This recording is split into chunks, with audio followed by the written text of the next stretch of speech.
महाराष्ट्र में अजीत पवार वर्सेस शरद पवार का राजनीतिक ड्रामा चल रहा है। इस पर चर्चा करने के लिए हमारे साथ हैं सुब्रत पाठक जी, बीजेपी से सांसद हैं। सर, जिस तरीके से राजनीतिक ड्रामा चल रहा है, पूरा देश देख रहा है महाराष्ट्र में, किस तरीके से शरद पवार वर्सेस अजीत पवार, क्या लगता है इस पर आपका क्या अपनी राय होगी?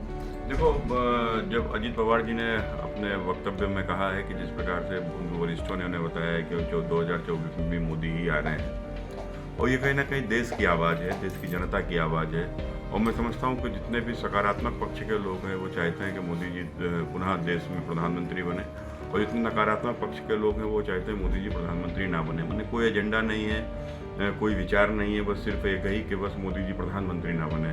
तो आज धीरे धीरे जनता की समझ में ये बात आ रही है, और जनता के कारण से ही मुझे लगता है कि इससे तमाम सारे नेताओं को भी समझ में ये बात आ रही है। और कहीं ना कहीं जो महाराष्ट्र में जो कुछ भी हुआ है वो शायद अजीत पवार ने अपने अस्तित्व को बचाने के लिए और मोदी जी को समर्थन किया है। सामना में एक लेख छपा है जिसमें ये लिखा है कि पूरे देश में बीजेपी की थू-थू हो रही है। अब यही बाकी रह गया है मेहुल चौकसी, नीरव मोदी और विजय माल्या को भी बीजेपी ज्वाइन करा दिया जाए और उनको भी एक बड़ा पद दे दिया जाए।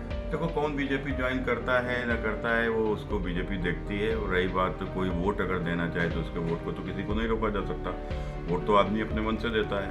और रही बात है कि जब सारे बेईमान, आप सबने देखा कि एक टेबल के ऊपर बैठकर मोदी जी को हराने के लिए गठबंधन कर रहे हैं, उनको ये सब बातें नहीं करनी चाहिए। बात अगर हम यूसीसी की करें, मुस्लिम पर्सनल बोर्ड लॉ की तरफ से बैठक की गई और ये निष्कर्ष निकला कि अब इसका विरोध किया जाएगा, क्योंकि लगातार विपक्ष भी इसका विरोध कर रहा है। कई ऐसे पार्टियां हैं जो इसका समर्थन भी कर रही हैं, सरकार अपना पक्ष साफ कर चुकी है। देखो, मुस्लिम पर्सनल लॉ बोर्ड का यूसीसी पर विरोध कतई जायज़ नहीं है, क्योंकि इस देश का विभाजन संप्रदाय के आधार पर हुआ था। और उस समय पर कहा गया था कि मुसलमान हिंदू के साथ नहीं रह सकते, उनको एक अलग देश चाहिए।